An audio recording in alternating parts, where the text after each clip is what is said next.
Hello students, welcome to youranswers.in.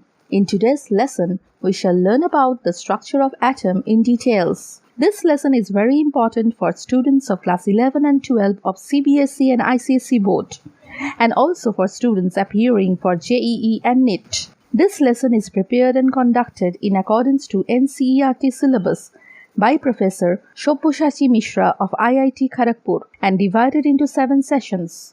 Please subscribe to the channel to get notified about all the 7 sessions when published. You can also get the link in the description box for probable questions and answers from the chapter for JEE and NEET. So students, let's begin. So far we have seen the wave nature of light. We discussed that we called light a wave because it showed diffraction, it showed interference. But we will also discuss now about the particle nature of light. The next topic of discussion is particle nature of light.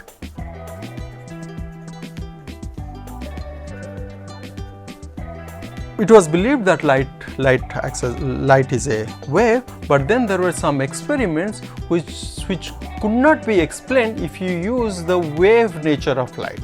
You needed to reinterpret your understanding about the light to be able to explain those experiments. We will discuss 2 of those experiments. They are very famous experiments. The first experiment that the wave nature of light could not explain is known as the black body radiation. We will come to this black body part little later. Let us talk about radiation first. Whenever we see an object with a color, for example, this pen that you see, this is blue in color. Why do I see it as blue? The white light in this room, they fall on this pen.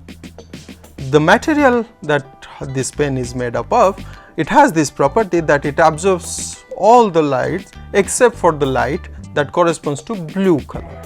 The wavelength that corresponds to blue color, this particular wavelength gets reflected. Since it gets reflected, it reaches my eyes or it reaches your eyes, and therefore you perceive it as blue.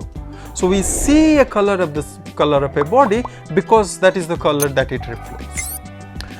You also might have seen if you put an iron rod in a furnace, you see that as you increase the temperature of the furnace, the iron rod will get hotter and hotter.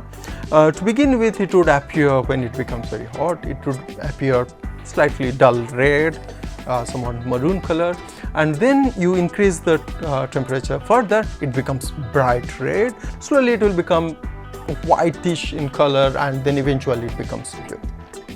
Why do we see different colors at different temperatures?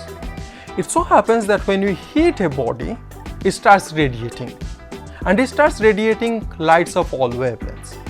But what happens is that at one temperature, at every temperature, it is actually radiating all wavelengths. But at different temperature, the intensity of one particular wavelength becomes higher. For example, when we are heating this iron rod, at initial temperatures, the intensity of the red light was higher than compared to the intensity of any other light. That is why we saw this iron rod as red. As we increase the temperature of the furnace further, it's very high temperature, the intensity of the blue radiation was large. That's why we saw this iron rod as blue. A black body is an ideal body, is an idealized body which absorbs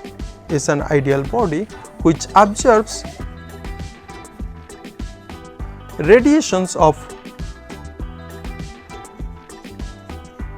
all wavelengths, and it also emits radiations of all wavelengths. So this is what black body is. It actually absorbs radiations of all wavelengths, it emits radiations of all wavelengths. Okay, so there are many experiments on this black body. So let us draw a plot. So in my x-axis I am drawing wavelength, lambda. The y axis I am drawing intensity, call that I. So which wavelength has how much of intensity? That is radiation. That is the color of the radiation that we will see. When one does this experiment, one sees that a plot like this appears. What does this plot say? That this says this is an intensity versus wavelength plot. This says that this plot was obtained at a particular temperature. Let us call this temperature T1. This plot tells that at temperature T1, the intensity of light, the intensity of the radiation of wavelength lambda is this much. This is the intensity. As we increase the wavelength, the radiation, the intensity of this radiation increases. It increases up to this point. At a particular value of lambda, the intensity is highest. Let us call that as lambda max, and it is at a temperature T1. And afterwards, the intensity of this radiation keeps falling. This is what was experimentally observed. And when we say that a particular object appears red or blue or whichever color at a particular temperature, that means the lambda max corresponding to that temperature is that particular color. So if the iron rod is red, that means lambda max corresponds to the wavelength of red color at that particular temperature. When you heat the substance further, so when you monitor the black body radiation at a higher temperature, this is what the plot looks like this. So you see again the same story. The intensity of the intensity increases as the wavelength increases until one point. That again we call it lambda max. But this lambda max is at a different temperature, and then again the intensity falls. All right. So you see that this is the curve that I am getting at temperature T2, which is higher. T2 is greater than T1. Right. So at a higher temperature, I can see a different color because my lambda max is different. Lambda max corresponds to one particular color. All right. So this is what experiments showed. If you use the wave nature of light and do a calculation without doing this experiment and try to explain the experimental result, this is what one obtained. This I am drawing in the blue color. This is what one was obtained. This is the result from wave theory of light. If you use the wave theory of light, this is what your theoretical calculation gave. You know, it is very important to do these theoretical calculations because every theoretical calculation invokes a certain understanding. It proposes a theory. It builds a fundamental hypothesis on the basis of which it explains its results. If that result does not match with accurately carried out experiment, it means that the hypothesis or the underlying assumption in the theory is perhaps wrong. So therefore, that requires a revisit. So this is what the wave theory of light gave us described, which agrees well at higher wavelength, but at lower wavelength or higher frequency, the agreement is extremely poor. You can see that it could not correctly predict the intensity of the radiation of these wavelengths in this region. Right. So this was a major problem. How did it get resolved? It got resolved by the work of a German scientist, Max Planck. What did he suggest? He said that, well, these black bodies are emitting radiation. He assumed, he made this assumption that, let us say that all molecules, they absorb or they emit radiations, but they do so in a particular way. They absorb or emit these radiations as packets of energy. in the wave theory, it said that when the light falls on a body, or when the body radiates light, it is a wave and it gets propagated. But Max Planck invoked one assumption that absorption or emission of radiation occurs as packets of energy. They are discrete, they are quantized packets, and these packets he called as, one packet is called quantum, and the plural is quanta. So he said that molecules absorb or emit radiations as quanta. All right. So what is, if this is some packet, what is the energy of that packet? The energy associated with that packet, remember this is a radiation, it has a certain frequency, it has a certain wavelength. The energy associated with this radiation, he said, depends on one constant, that is h, and the frequency of that radiation. He gave this famous equation, E equals h nu, where nu is the frequency of radiation and energy, E, is the energy associated with this frequency, where this h is actually a proportionality constant that is known as Planck's constant. It has got a fixed value which is 6.626 into 10 to the power minus 34 joule second. When Planck invoked these two postulates, these two hypotheses, he then redid the theoretical exercise, and his calculations correctly reproduce the experimental results. This way Max Planck suggested or proved that indeed molecules absorb and emit radiations as packets of energy, because this hypothesis could explain the experimental results. All right. We'll take one example.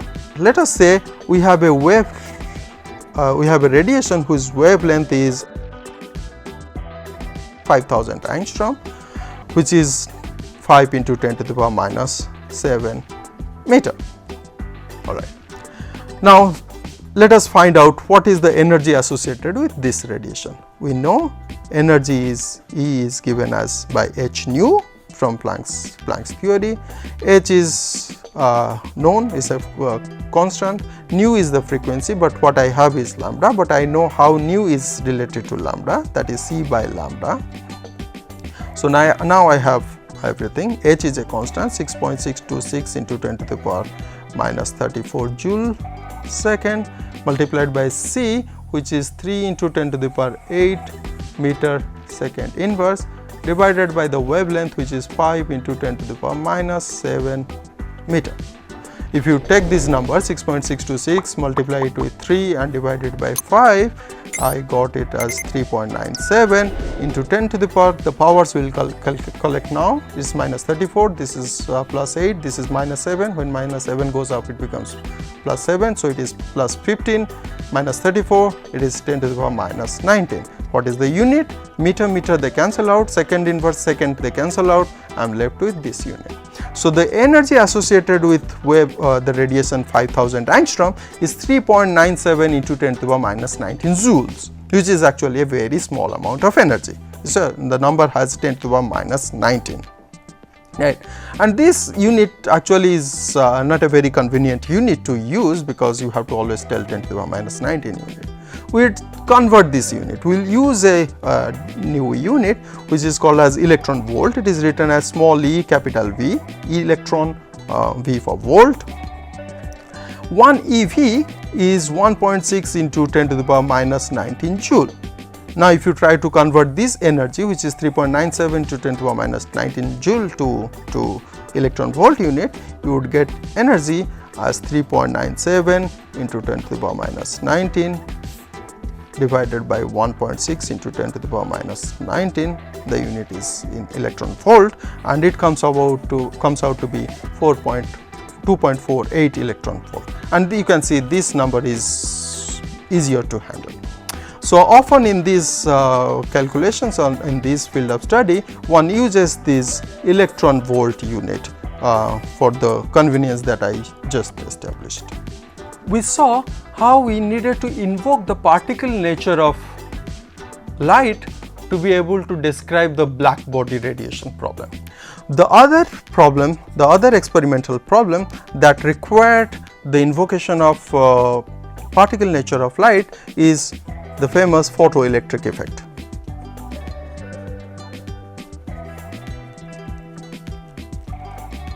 What is this photoelectric effect? The experiment was carried out by Heinrich Hertz. Here I am showing the experimental setup. What you see here is a vacuum chamber. This is a vacuum chamber. Yeah. It has been fitted with one metal surface. It is a metal surface. You can take any metal, and the other side is again a metal detector. These two this metal surface and the metal detector are connected through each other by a potential difference. So, here is a battery that you see. This is the positive terminal, this is the negative terminal. Let me write that down. Positive terminal is the detector, negative terminal is the metal surface. This is the battery, and here I have got one ammeter. Let us put a needle in this ammeter. So, when there is a current flowing through this circuit, the ammeter will show how much of current. This is the experimental setup. What they did, what Heinrich Hertz did, was to shine radiation onto this metal surface. When he did that, when electromagnetic radiation fell on the metal surface, some interesting observations he made. First thing he saw is instant ejection of electrons. So, what he saw when light fell on this metal surface, he saw that electrons came out of this metal surface and they started going along this direction. You see, electrons are negatively charged particle, and here is a positive terminal, so the electrons will go this way. That is why we have kept this particular polarity. So, what he saw is that when the light fell on this metal surface, instant ejection, this word instant plays an important role in this discussion. Instant ejection of electrons from this metal surface was seen. How did he say that? Because when electrons come from this side to this side, the ammeter actually shows that current is flowing. So, that is how he got that instant current flows. The other thing is, what he observed is that he changed the frequency. So, this he is shining the radiation, he played a bit with the frequency of the radiation. What he did, what he saw is that he started with very low frequency, and then he saw there was no electron coming out. Then he increased the frequency slowly, and then he saw that electron ejection, the ejection of electron starts only when the frequency is greater than a certain value of frequency. Let us call that nu 0, and he called that as a threshold frequency. Only when the frequency of radiation is above nu 0, that the threshold frequency, he could see the ejection of photoelectron. The photoelectrons are essentially the instant ejection of electrons from the metal surface upon shining of irradiation. Alright. So, this is what he saw by changing the frequency. The other thing that he observed is that when he increased the frequency, of course, after a certain value of frequency, the photoelectrons are coming out, but when he increased the frequency even further, he saw that these electrons which are coming out of this photoelectron, they start moving faster and faster. So, the kinetic energy of electrons, the kinetic energy of the ejected electrons increases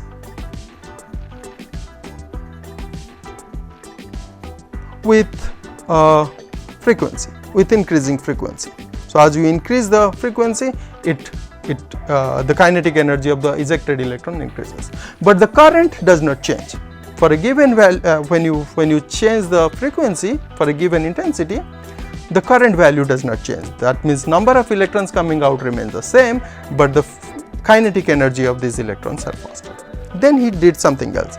He said, okay, let us fix the intensity at a particular value, and that particular value he chose as greater than threshold frequency, and let us play with the intensity of the radiation. So he took a particular value of frequency and he started shining the radiation of low intensity, that frequency light, then he increased the intensity of the light without changing the frequency, and then he observed the following.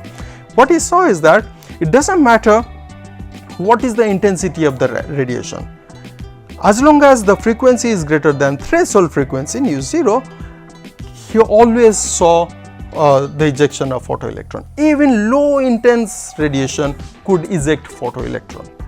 Right. But what he saw, by increasing the number of increasing the intensity, what he observed is that number of electrons,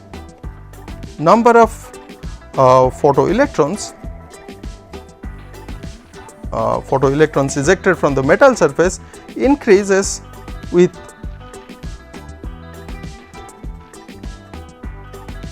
intensity. As you increase intensity, the number of photoelectrons that are coming out increases, but their kinetic energy does not change. They come out in more number, but they all travel in the same speed. Kinetic energy is unchanged. These are the observations that Heinrich Hertz's experiment showed. Now, at that point of time, if you use the idea that light is a wave, the energy of that light was believed to be coming from the intensity. If light is a wave, it could not be explained that why instant ejection of electrons occur, because if it is a wave, it hits the surface, it gets transmitted, and then it does its action. So there has to be a time lag. But in this experiment, there was no time lag. It happened instantly, as if it was showing as if light was not a wave, but it's actually a bullet which comes, hits the surface, kicks out the electron instantly.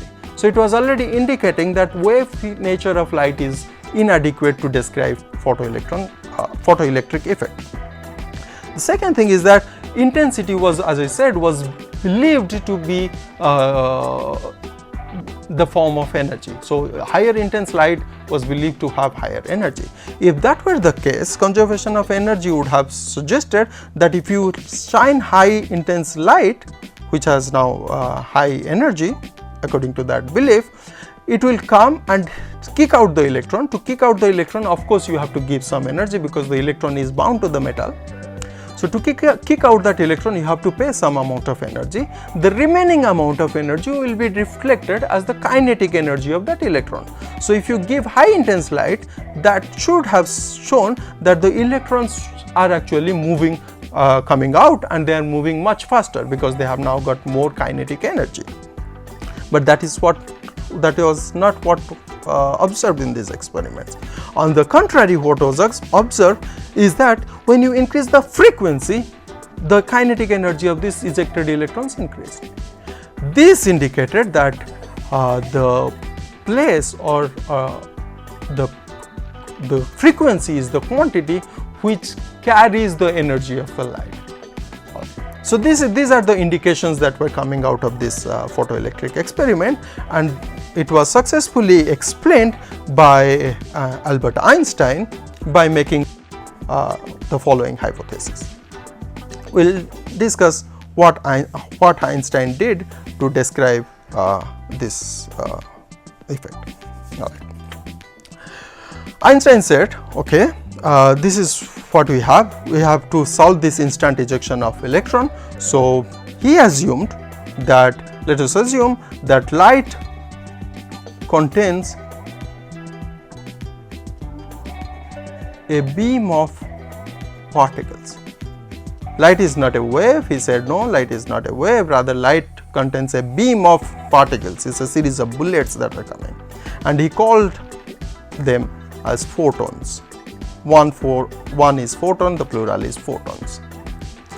It's exactly this in similar language that Max Planck said, and he called it quantum. Einstein now calls it photon. And he said, okay, this is the photon, the light contains a beam of particles which are photon, and each photon carries an energy.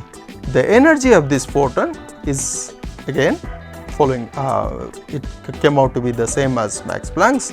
He said that the energy of this photon, which has a certain frequency because it's a radiation, the energy of this photon is given by E equals h nu, where h is the Planck's constant and nu is the frequency of this light that is coming.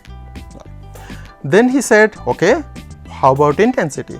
The intensity of a light does not reflect its energy, rather it reflects number of photons in the light. So the frequency corresponded to the energy of the light, the intensity corresponded to the number of photons of each photon carried the same energy E. Number of photons in that light present is given by the intensity. This is what is his assumption. With these three assumptions, he could explain everything. Now, why do you see instant ejection of electrons? Because light contains a beam of particles. So it works like a bullet. The light comes as a bullet, as a particle. It hits the metal surface, kicks out the electron, and it happens instantly. There is no problem. So this observation could be explained. The second observation can be explained if we say the energy frequency corresponds to energy. So now it said that, okay, that makes sense, because at a lower frequency we could not see the photoelectron coming out. It required a threshold value of frequency.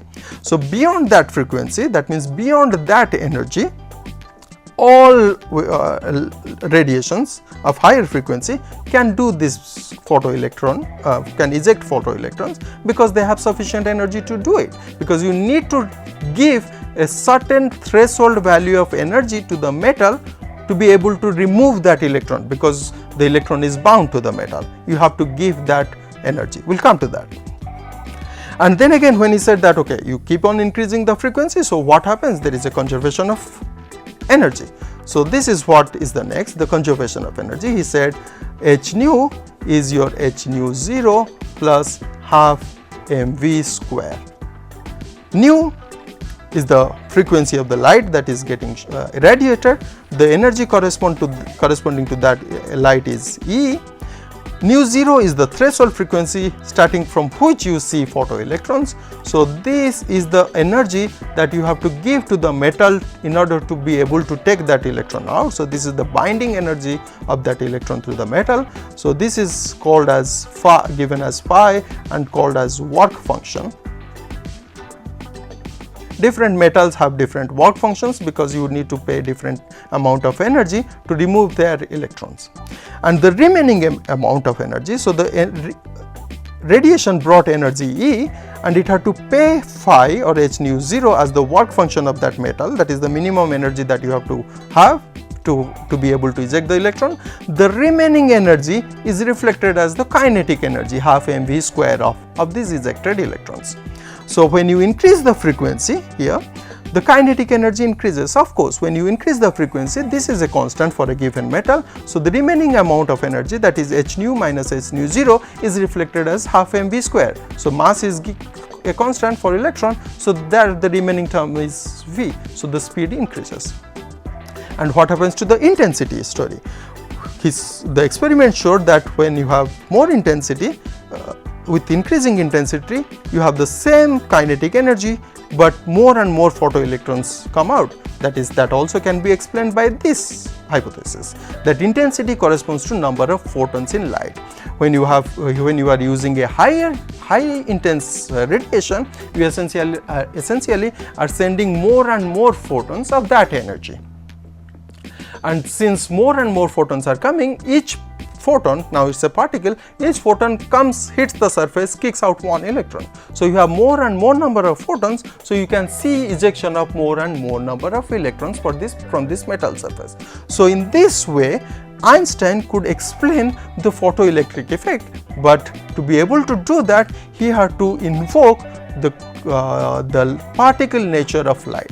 So we saw light had particle nature from photoelectric effect, from black body radiation, but light also had wave-like nature because it shows diffraction, it shows interference.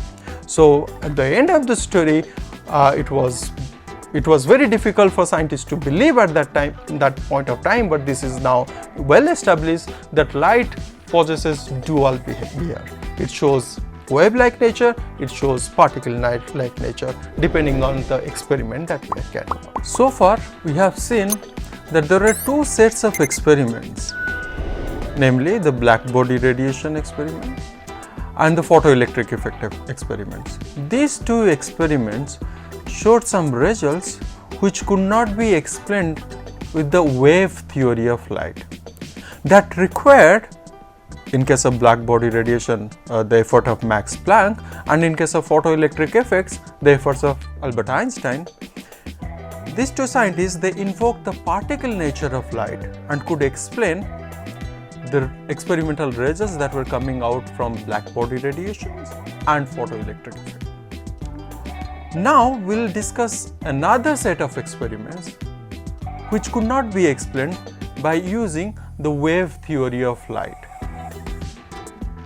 This set of experiments are called, we will call them, they are from atomic spectra. The atomic spectra that were obtained for various atoms, they showed some results, we will discuss those results, which could not be discussed or which could not be described in terms of the wave theory of light. Before we go to the atomic spectra and how they were so difficult to be described, let us discuss what is this spectra, how does one get them. These atomic spectra, they are obtained from these sets of experiments that are called spectroscopy. It's a very useful branch of science using which one obtains the structural information about matter. This branch of science essentially deals with the interaction of radiation with matter. By matter I mean it could be atoms, molecules, ions. So it says how light interacts with these matters, and from there what structural information can we obtain about the matter that we are studying. And from this structural information, of course, we can go and discuss about their property. So therefore, spectroscopy is a very important branch of science. Let us begin our discussion by the electromagnetic spectrum that we already have seen. If you remember, electromagnetic spectrum consists of a series of electromagnetic radiations that differ in terms of their frequencies. In this case, we discussed already that the frequency range from 10 to the power 24 to 10 to the power 0, and the wave numbers correspondingly change. If you remember, we also discussed about this important region, that is the visible spectrum. These are the wave numbers, these are the wavelengths that our eyes can perceive. We call them visible spectrum. They range from 400 to 750 nanometers, and you can see a continuous series of colors starting from violet, indigo, blue, green, yellow, orange, red. You see a continuous spectrum of colors in between 400 to 750 nanometers, and they constitute the so-called visible spectrum. We also discussed that electromagnetic radiation, they do not require a medium to travel. In vacuum, all electromagnetic radiations travel with the same speed, that is the speed of light, which is 3 into 10 to the power 8 meter per second. However, when these electromagnetic radiation are passed through a medium, they show different speeds. They show different speeds with respect to their wavelengths. Different wavelengths behave differently in different media. You might have done this experiment as a hobby experiment. When we pass sunlight, just ordinary white light, through a prism, the prism actually splits the white light into the 7 continuous colors that you can see here, the rainbow colors, starting from violet till red. The incident radiation was white light. The prism converted this white light into series of these visible colors. Why did that happen? Because when the radiation goes through the prism, the prism offers a different medium. In this medium, different wavelengths, that is the blue wavelength, green wavelength, yellow, orange, red, these different wavelengths, they get deflected from their original path by a different magnitude. The lower wavelength, the colors with lower wavelength get deflected or they get bent by a greater magnitude than the colors of higher wavelength. That is why the prism can split the incident white light to a series of continuous colors from violet to red. But in our discussion, we will talk about two different forms of spectroscopy. One is what we call absorption spectrum.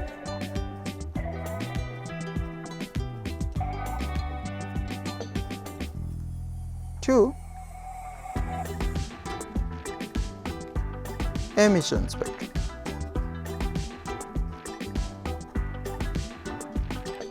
What happens? What do we mean by absorption spectrum or emission spectrum? Let us redo this experiment, the splitting of white light into the rainbow colors, but in a slightly different manner. Let us say that before I shine this, before I allow this white radiation to go through the prism, I did something else. So, I started with white light. I passed this white light through what I call my sample. It could be the atom that you are studying, it could be a molecule, it could be an ion. So, this is the sample. This is, let us say, a certain molecule or an atom. So, we passed first the white radiation through the sample, and then we took the light that is coming out of the sample and then allowed that light to pass through the prism. When we did that, you see that the prism again splits the white light into several colors. But if you compare this spectrum with this spectrum, the one thing that you would notice is that the yellow color that is present here is missing. Something has happened here. Instead of yellow, I see a dark patch. I see red, I see orange, I see green, blue, indigo, violet, but I do not see yellow. What happened to that yellow color? What has happened is that the sample that I have, the molecule or the atom that I have in this sample, they have actually absorbed this yellow light. So, the white light came, the sample absorbed that yellow light from this white light. White light has the wavelengths of all these 7 colors, but the sample could only absorb the yellow light for whatever reason. This is just an illustrative example. The sample absorbed the yellow light, and the remaining light, when they were passed through the prism, all the lights were present, but except for this yellow light. So, what has happened to this yellow light? The yellow light has been absorbed by this sample.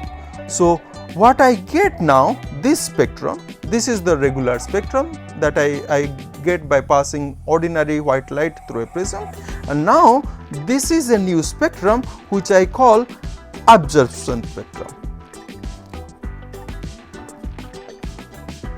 Why absorption? Because my sample has absorbed one color and the spectrum does not show that particular color. Okay. Now, this is what we mean by absorption spectrum. There could be another possibility, that is this next type of spectrum, that is emission spectrum. Let us keep the absorption spectrum here. How do I get emission spectrum? Now, to be able to get emission spectrum, we have to do a few other things. When would a molecule or a matter emit radiation?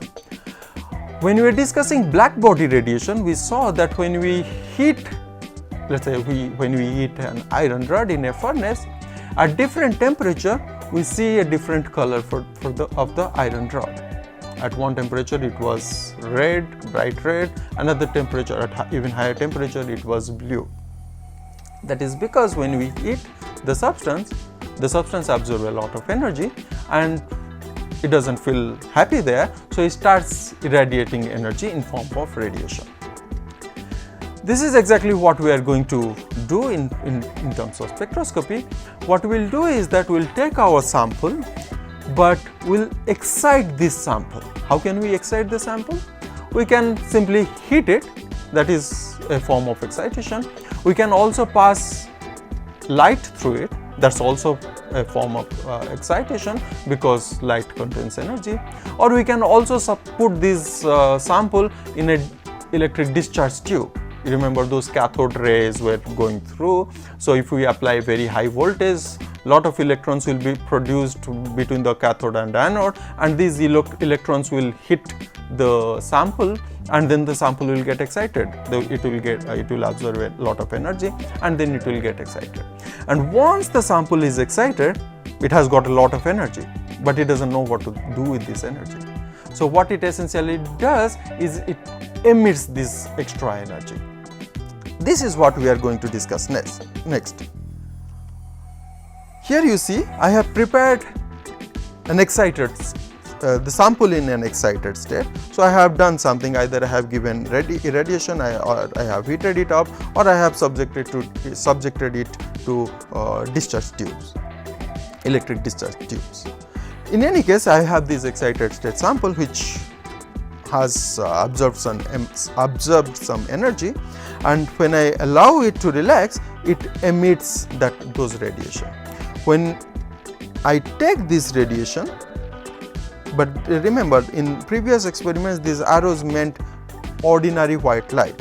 In this experiment, the arrow, that is the light that I am passing through the prism, is the irradiation that is coming from the excited sample. So when I allow this radiation to go through the prism again splits them. But in this case, the sample had, in my previous experiment, the sample had absorbed this color, and in this experiment, after when I allowed the sample to relax, the sample has emitted the yellow color, and this yellow color comes out of the prism. So what we see here in this second experiment, we call that as emission spectrum.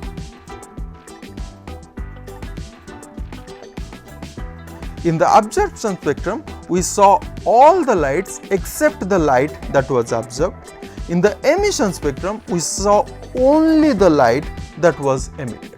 This is the basic difference between absorption and emission spectrum. Now, this emission spectrum is a very important tool to identify atoms. In fact, it is called, every atom produces a signature emission spectrum. This can be used for fingerprinting the element. Using the atomic emission spectrum, several new elements have been discovered. Even the presence of helium in the sun was discovered or was established by analyzing the emission spectrum of helium atom. Since the emission spectrum carries signature properties of an atom, we will now discuss how does the emission spectrum of hydrogen atom look like. We call that as line spectrum of hydrogen. We will get to know in a minute's time why we call it line spectrum. It is essentially a form of emission spectrum. This is how the emission spectrum of hydrogen looked like when scientists carried out these experiments. What you see here in a typical line spectrum of hydrogen atom, you see series of lines, and then you see at different intervals some bands that you see. There are some bands, then there are some lines, then there are bands, then there are again some lines, again some bands. I have intentionally colored them so that we can see that here is a group, here is another group, here is another group, and they appear at different wave numbers. So you can see that they go from 91.2 nanometer to more than 820 and above, right? So there are this series of there are various groups of lines that we see, and this is why we call them line spectrum of hydrogen. If you look these lines which are shown in yellow color, they come between 364 nanometer to 656 nanometer. That's the normal visible range of the electromagnetic spectrum. So when scientists recorded this emission spectrum of hydrogen atom, they had no clue about what is happening. Why are these lines, and then there are bands? So they were completely clueless. There was no theory available which could explain why such a spectrum should appear for hydrogen atom, which is extremely simple. And again, for all heavier elements, helium, lithium, their emission spectra were also recorded, and their spectra also showed somewhat similar structures, but they were even more complicated. We'll now focus on this region, which is shown in the yellow color, which comes within the visible range of electromagnetic spectrum. So I have now zoomed this region. So let me turn this. So this spectrum ranges from 364 to 656 nanometer. And if you see carefully, again the same thing that appears in the previous spectrum. There is one line here, there is another line here, then one more line which is closer, and then you can see that the spacing between the lines keep on decreasing as we go lower wavelength. And finally you see a continuous band. It's a very wide band, so as if several lines are all appearing together, so they have given rise to a band. Now this was very puzzling, but one mathematician, Swiss mathematician, his name was Johann Baumer, in the year of 1885, the Swiss mathematician, he was not a professional spectroscopist, but he tried to understand these lines that were coming at different numbers, and he said, all right, let me see if I can fit these numbers to an analytical formula which can explain why we are getting all these bands. So he suggested a formula which is called Baumas Formula, as nu bar, which is the wave number, as this very strange number,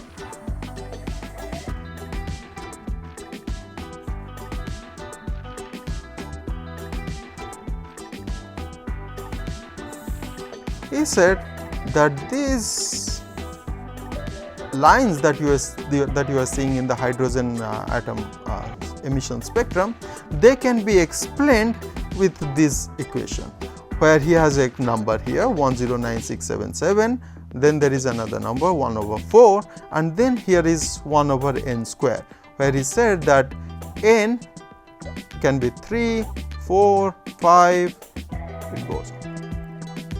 So it's essentially n has to be greater than 2, because if n is 2, then this term becomes 0 and the wave number disappears, it becomes 0. If you look at this equation, let us see when n is 3, what do we have? The nu bar will be 109677 I'll do it for one case, 1 by 4 minus 1 by 9, and this number is in the units of centimeter inverse. If you if you solve it, you would get 15,232 centimeter inverse, which is equivalent to 656.5 nanometer. So when you plug n equals 4, the nu bar comes out to be, I am writing here, 20,564 wave numbers, which is 486.3 nanometer. And if I show you the spectrum again, you can see the first line appears at 656, the second line appears at 486.3, and then if you use this formula, you will get the numbers that where these new lines, other lines should come. Where will this formula end? If you see this term n, if n is very large, here you have only 1 by 4. If n is very large, so this second term will become close to 0. So we have, when n is very large, we have essentially 109,677 divided by 4 wave numbers. This 4 is coming from here, which is 27,419 centimeter inverse, or equivalent to 364.7 nanometer.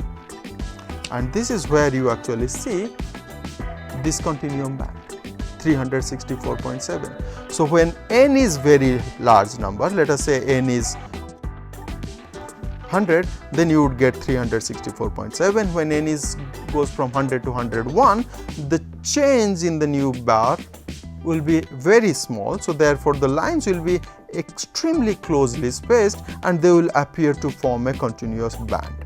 This is what. So using this formula, he could actually explain this series. Remember, this series is only one part of the entire hydrogen atom spectrum. I started to analyze these yellow lines. This is the complete spectrum and this is the zoomed out version of the visible range. So let us go back to the complete spectrum. This is actually not complete. There are again many lines towards the right hand side. So these lines that are there in the yellow color, they could be explained by Swiss scientist Johann Baumas. So therefore we call these lines as Baumas series.